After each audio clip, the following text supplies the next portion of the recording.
Hello, hello. Thank you for joining me on this fine Sunday. It's Ashley here from Lovely Commotion, and today I wanted to talk all about assessments. I know. I don't know about you, but that word makes me a little ho-hum. But I'm also aware that assessments drive instruction. So, are they a necessary part of my early childhood classroom? Yeah, of course. But even though assessments can help me see that bigger picture of what my students need, data's just honestly never been my thing. But either is math really. But plus, when I think of those words like testing and screening and assessing, I think of my youth and I think of like bubbles and scantrons. Anybody remember scantrons?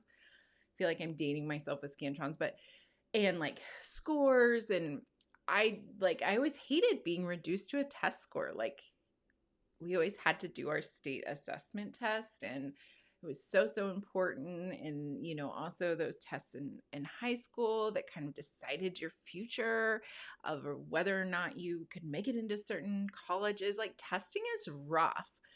And then when I was teaching first grade, there was obviously some focus on data, collecting that data. And I think that's why in my head, I'm not a lover of the words assessments and testing and all that good stuff. Because to me, like, not everything is about academic learning, but I don't make all the rules. And yes, I am totally aware that assessment is important. It's important for me to know what my students know so that I can provide them with opportunities of learning for the things that they don't. But it makes me want to run away like super fast. And it makes me like think of long, tedious, mind boggling testing that I did when I was younger and even in college, right? I was so not having that kind of testing in my play-based classroom. I needed testing to be fun. I needed to see through play, through games, what they knew.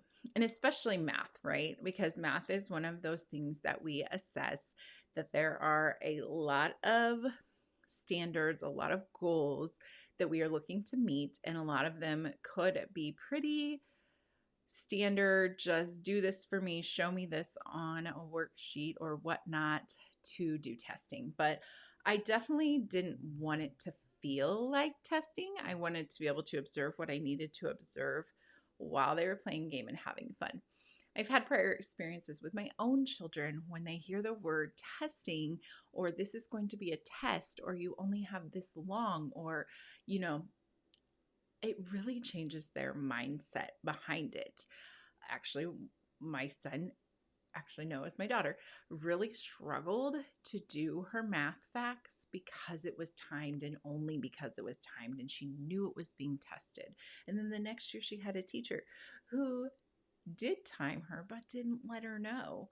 And that totally changed her thought process, and she was able to do better. And so, learning from all these experiences, I know that I want to make sure that we are just playing and I am observing and I'm not making any comments about what you do or do not know. I am just simply the observer and seeing what I can see and documenting that so I later know who needs help with what. So I kind of want to run through some of those math skills, especially that we assess, and ways that you can make them more play-based friendly, more just fun and engaging ways to see what your students know rather than calling them over and asking them 10 million questions in a row. And that should also be pointed out as well. When I do my assessments, I try not to overwhelm them with everything at once. I definitely pick different skills on each day, and it takes me quite a while that way, but I'm okay with that because I don't want it to feel like this thing that they have to go through. I want it to feel just like having fun at school. So for counting, for one-to-one correspondence, this is a pretty easy one to observe. But if you're really wanting them right then to, like, you could always go around and observe them while they're playing and see if they naturally count. But that's not always feasible. And sometimes you need to kind of know now and not whenever they choose to show you it in free play. And so I like to bring that one-on-one correspondence with simple path games. So like here's an example of a path game. It's very simple, right? It's just getting the rocket ship to the planet. This one I created, but you could so easily make your own like this one. This one is just a file folder. It's the penguin path, and they're just stickers, right? I just used stickers and I drew dots, and I've got a starting spot. Can you see that? And I've got an end spot. And so basically, all they're going to do is roll this dice. And I like it because I get to see counting with 1-to-1 correspondence 2 times. So when they roll, I get to see, can they touch the dice and count correctly? And can they move the mover, right, correctly on, can they jump that many spaces? And so you kind of get to see how far up they can. Can they do it up to 6? Does that trick them up? And then you could also maybe add in some dot cards that go up higher than 6, and you can see how they do with 1-to-1 correspondence higher than 6. So that is an easy way to do counting. One thing I will note is that I try never to kind of combine skills when I'm assessing one specific skill. So I don't want to use like number cards, numeral cards, or numeral spinner to do one-on-one correspondence, because then we're having to figure out what is that number and then translating that. That's a whole different skill. So I want to make sure that I'm sticking to the one skill I'm assessing, which for this is counting the dots, right? We're counting, touching each one-to-one correspondence, and moving with 1-to-1 correspondence. So I'm keeping all of those skills that they're doing the same. Also, okay, so that's a pretty simple one. Creating path game, super easy. You can easily do that with stickers or even just, drawing one out. It's a fun little thing to do, and you can make it as long or short as you want to. All right, next up, let's talk about identifying numerals. So before I want them or ask them to name a numeral, like if I were to hold up a 5, what is this number? I want to make sure they can identify them first, because they are going to identify them before they can name them, because recalling that information is going to take more brain power than just being able to point out the one that they think that it is. And so I always start with identifying first. And the way that I do that is we play the parking lot game. And so it's pretty simple. It's just a strip where it has all the numerals from 0 to 10 in this parking lot. And yes, they are in order. They are. But what we do is I use our little counters, like this is a school bus and anything basically that gets parked. And I tell them, okay, I want you to park your car on number 5. And so then they take their car and they drive it and they park it on number 5. And so now I'm aware that they know what a number 5 looks like. And I'll kind of be tricky if I think they already know a 1 or a 4, which many of them are 4, then I will make sure to do those last, because obviously the last one is kind of the one that's going to be open. The other thing you could do is give them only one car. You don't have to give them multiples to fill the whole thing. Maybe you will only give them one car and you say, okay, you're in slot 5 now. Back out of slot 5 and go into slot 2, right? And so that might solve that problem as well. But that's the parking lot game. So I can see what numbers can they identify. And if I can identify all of them, then maybe we'll start talking about what number, right? And so I might point to one and say, what number is this? 7? Park your car in 7. Okay, so then you're just kind of switching it up and seeing if they can give you the name of it. So that's the parking lot game. Super simple. Again, you could just use a sentence strip and write the numerals on there and add some lines and you're good to go.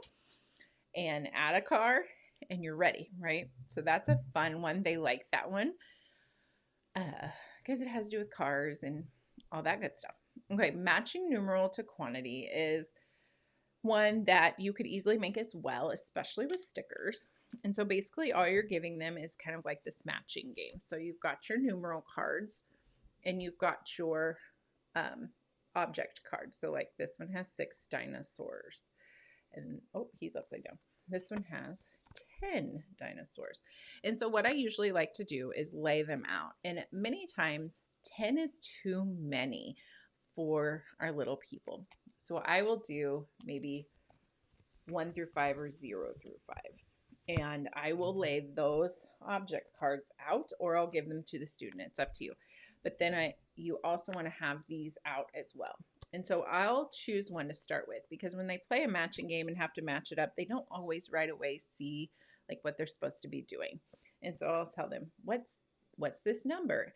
Now, are we doing the identifying numerals before we do this? Yes, because there is absolutely no point of doing this activity where you're matching the quantity to the numeral if they don't even know what the numeral is.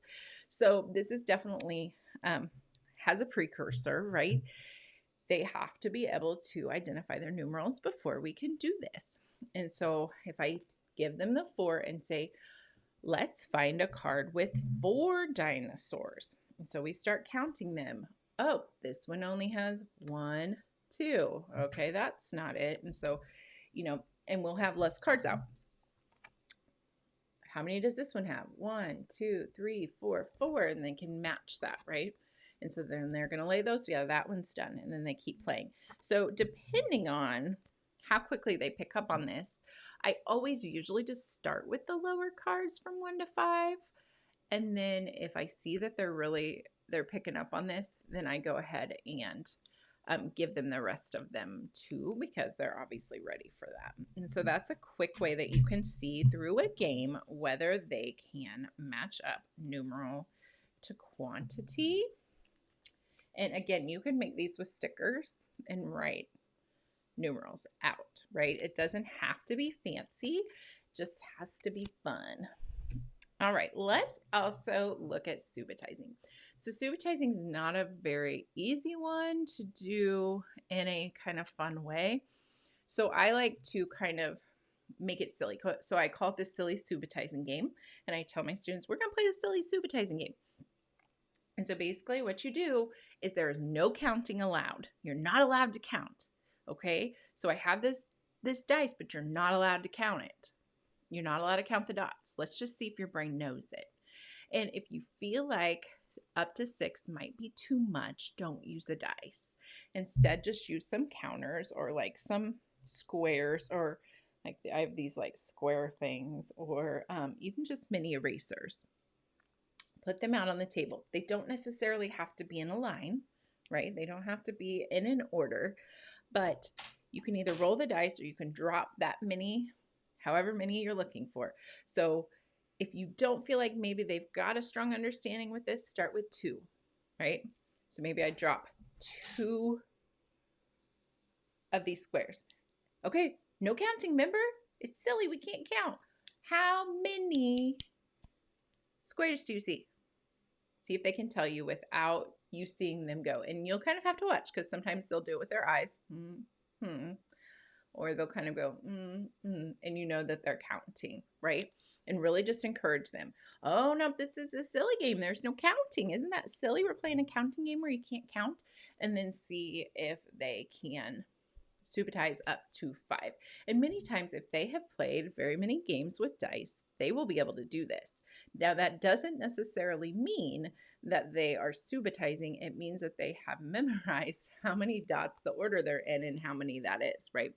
And so it's good to play. Once they kind of do this one, I kind of go, and then I will use some other manipulatives and see if that helps them be able to subitize them even without the dots in certain orders. So that one's kind of a hard one to do, because, you're basically having to see if they can know how many there are without even counting them. And so it's hard to make into a game, but that one has worked for me, because I do think it's silly that you have to play a counting game without counting. Spatial Location, Lakeshore makes this really cool set that I love using. But before we had that, I actually would just use like a cup, or like this is just like a little flower thingy, and just use a manipulative. So you can easily just take the bear and tell them, like I start with it sitting up like this, and I say, put the bear in the cup. And so they put him in, right? And you could even make it a little bit more challenging and add another bear. And you might, give them multi-step directions, but then you also need to remember that you are kind of assessing two things. But so he's in there, right? Now put the blue bear next to or beside the cup, and then take the bear out of the cup. And then you can turn it over and you can say, put the bear on the cup, put the bear under the cup, and then put him under there and hide. Maybe you will make the bear go around the cup, and maybe they'll do this, maybe they'll kind of do this. Make him go over the cup, and some of them will make him walk over, right? And then the last one I like to do is beside. And so I'll have the cup and I'll have my hand on the table, and I'll say, put that bear between the cup and my hand. And I say it a couple times because it's like, what? Between the cup and my hand, and see if they are able to do that. So that's an easy way, just with a cup and a toy, that you can do spatial locations and see how many of those they know. And okay, 2D shapes. This one I also like to see if they can recognize. So many times I will lay out this board. This is in my assessment pack, but you could very easily, any shape cards that you have, or even just draw your own, and lay them out on the table. They can be on a mat like this, or you could have them on different cards. It really doesn't matter. But again, this is a cover-up game. So what they're going to do is they're going to take their little erasers or any of the game pieces, anything really that's small enough, and you are going to call out a shape, and they're going to look and try to find it and cover it up. Now, if they blow through that and that is easy for them, then you can move on from identifying to naming. And so I add this piece of a spinner. And so what they do is they spin, and I will ask them, what is that? What'd you land on? See if they can name it. It's a diamond or a rhombus. And then they cover it up on their board, and they're trying to get all of them covered. And so they spin again. And so they're naming them sometimes multiple times. So you can definitely see whether they know that shape or not. And if they don't, I generally just give them that information so that they can start hearing it and learning it, and just mark that down that they don't know it yet. And so that's a fun game too, because they obviously love spinning a spinner and playing the cover up game, because once they get them all covered up, they win, and it's just a single player game, and that's fine. So that's 2D shapes. So I always make sure to start with recognizing before naming. And then sorting. Sorting, kids can do pretty naturally, but I do like to see if they can sort by color, size, and shape. So you can definitely use like any of these like counters or manipulatives, because a lot of them come in different colors, and then they will have like different types, like a school bus, and you could sort by a fire truck or whatnot. But I also really like to use these bears. These are family bears, and they work really well because not only can you sort by color, you can also sort by size. And so many times when we are sorting, I will give them a mat, kind of just a place to organize. Sometimes if they've never done anything traditional like sorting, right in front of them, or played many games, this might be foreign to them. They might not know what to do. And so I like to give them just like a spot for them to do that. I have ones with 3 as well. You could also do circles, whatever floats your boat. But many times I won't put what they need to put in there, but I'm just giving them that organizing. And so I may even start them off. Oh, let's put blue here. Maybe red here. Now, can you take these other bears and put them with the same color? Let's put them in families by color. And so see if they can put those colors together. And sometimes it takes them a hot minute to figure out what you're supposed to be doing, but then usually it clicks. And so then we can move to doing it by size. And I generally don't assess color, size, and shape sorting on the same day, because their brain gets a little tripped up on it. And so I like to give them some time in between them. But if you were to do them back to back, that would really show you how strong they are in flipping their brain and knowing how to sort pretty quickly. But most of the time, I give them some space in between. So we may do color first, which generally is fairly easy for them. You can also, you've got these bears, there's color tiles, there's counters. I mean, you'd even use crayons, you just use what you got. And then for size, these bears are great. They work pretty well. You could even cut things out like squares into 3 different sizes. I usually sort into 3 different sizes, big, medium, large, or big, medium, small, large, medium, small. And you could make your own very easily out of paper if you don't have these manipulatives, and just see if they can sort them by size, because that one sometimes will trick them up. Also sorting by the type or the shape. And so like these counters are good for that, because we have multiple fire trucks. We can put all the fire trucks together. You can also use those mini erasers that many of us buy at Target and don't know what to do with. No, we use them all the time. I love them. But they're great too, because many of them have lots of one type, right? So you could do all the pumpkins and all the bats and all the, whatevers. So that's a good way to sort by type as well. And I mean, gosh, you could do silverware by type, right? You could definitely sort by so many wonderful things. And so, but I do like to give the mat just at first to kind of give them a definition of where to put things, because I don't want the assessment to be them being confused and I didn't get the right result. Like, I kind of really want to make sure that everything's lined out there for them. Okay, patterns. And patterns we do on our calendar every day, and so they pick it up so quickly. But at the very beginning, I like to kind of see, before we do as much patterning at circle time, I like to kind of see, like, is this a skill that comes naturally to you? Do you see these patterns naturally? And sometimes they do and sometimes they don't. But I like to use, again, a mat. So this actually has 2 on 1 page, so I just cut it in half. But it's got these squares ready for them. So I start the pattern because I'm going to see if they can extend it, if they can finish it. So I can use these squares, right? And I usually will do 3 pieces to the pattern, because if I'm doing AB, I'm going to do green, red, green, and then see if they can do the next one. If I'm doing ABB patterns, I'm going to do green, green, red, and then see if they can tell me what's next.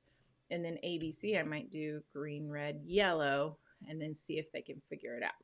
So if you need to add a 4th piece to kind of get them rolling on those ABB and ABC patterns, that's okay too.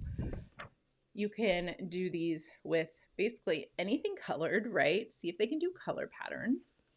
See if they can do them not only with colors, but maybe with the mini erasers of different types, right? We're patterning based off the picture or the, the thing, the object, or the animal. Or maybe we could even do it with pasta, dried pasta of different types of pasta. So it doesn't just have to be by color. You could use pattern blocks. There's lots of good pattern blocks that you could use. You could even use dot paints if they wanted, you wanted to keep it and you wanted to make it part of like a work sample. You could use dot paints where they dot paint, and obviously that would be by color. So there's many ways to see if they can pattern, and kids naturally pattern in play too. So watch for that, because they may already be doing it. Again, I don't do the AB, ABB, and ABC right in order, because I want to kind of give that brain some time to reset. But some of your kiddos might be ready for that. They might be ready to do all those patterns. They can pattern all the things. So, but try it also with sound. See if they can do some sound patterns like clap, clap, pat, pat, clap, pat, pat, clap. These are harder for them generally. And so we do these sometimes in our whole group time or as a transition or in the hall, because it is a little bit harder, but start to see if they can do those sound patterns as well. All right. And then seriation. Can they place things in order by size? I usually give them 4 different variations of what they're sizing. So, sorry, that's loud. So I give them pencils, which are more by height. And then I also will give them buses. Now the buses generally are easier for them because the pencils have to kind of be lined up and able to for them to see like which one is shorter and which one's longer, because if I don't line them up correctly, this one magically becomes taller. So that's kind of tricks them up. And so I save the pencils and usually start with the buses. And so I actually have some kiddos that this totally clicks with and others that really struggle with it. And so generally what I'll do is I'll lay them all out and say, which one is the biggest? And I start just kind of walking them through it, because many times when I ask them just to put them in order from big to little, they're like, huh? I don't know what you're saying. So I'll ask them, which one is the biggest? So then we put this one down here. Okay, out of these, which is the biggest, right? This one. And so then we go through. See, you put them in order from big to little. And so I'm kind of getting them to understand that concept, and then I give them the pencils and really kind of see if they can do that. And I kind of with my hand try to keep them in line so they can see which ones are bigger and which ones are smaller. You could also use straws. Cut up 4 to 5 straws into varying lengths and see if they can place them in order. This is not the easiest task for them generally, which is interesting to me. So playing with nesting blocks is really helpful because they kind of start to see like which sizes go inside of each other. Lots of different seriation activities out there. And if you find that your students are kind of struggling with this assessment, that's one place you can start. But this is probably the first year that I've had more that kind of tripped them up a little bit. And so I'll be interested to see if it comes a little bit easier the next time we do it. That is pretty much all of the assessments I wanted to talk to you about, but I want to thank you for dropping in and learning about this. I'm hoping you came up maybe with some new ideas of ways that you can assess that is a little bit more kid-friendly or fun or hands-on than maybe something you've done in the past. Lots of manipulatives in early childhood lend themselves so wonderfully to play and to games that if you just make it into a game, it doesn't even feel like you're testing. So hope you enjoyed those ideas. If you have any ideas, please drop them in the comments. We would love to hear them. Have a great day, everybody. Bye-bye.